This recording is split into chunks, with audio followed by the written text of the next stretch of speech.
Magandang tanghali po sa inyong lahat, mga kalakbay. Ito po ang inyong kalakbay, si Roger, ang manlalakbay ng SJOM. Umuulan dito. Nandito po ako ngayon sa isang bukal. Dito sa kaitaasan ng bundok. Hindi ko na alam kung saan lugar ito eh. Ayan. Di aman oh. Ito pong bukal na ito ay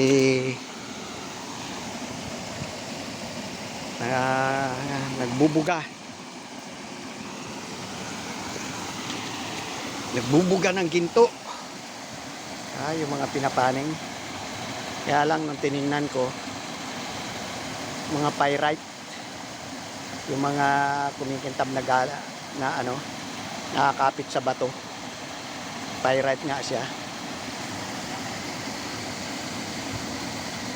Yan po yung dito lang ako, medyo malayo-layo ako doon sa talagang pinanggagalingan ng tubig eh.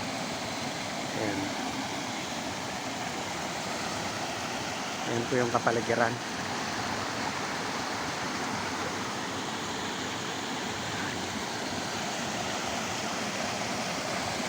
Yan yung aking kaibigan. Ito po ay tubig na nagsusupply sa mga sakahan ng mga katutubo sa ibaba. Ayan yung pinangaharang nila. Bukal ito po yan ng Inatas. Ay, ito pala yung bukal ng Inatas. Bukal. Ayan. Nakukuha po rito mga pyrite, mga kumikintab na mga bato. May nakuha na nga ako pero nakatago na eh, kaya hindi ko na may pakita sa inyo. Ayan po, ang ganda. Kahit na tag-araw ganito ang tubig dito, lalo pag tag-ulan mas malakas.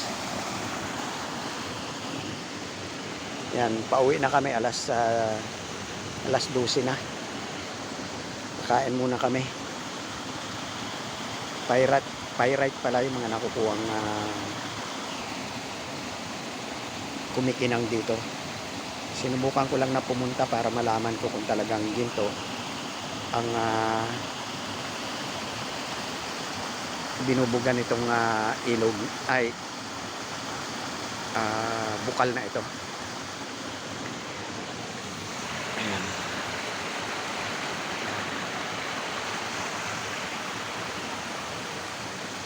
Yan yung aking kaibigang katutubo.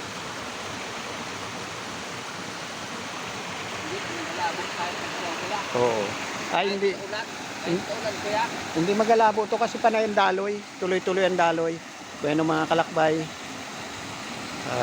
hanggang dito na lang muna. Ako po ang inyong kalakbay, si Roger, ang manlalakbay ng SJOM.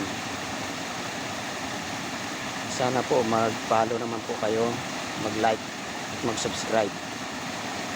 Maraming salamat po sa inyong lahat mga kalakbay. Tanghali na, kain muna kami.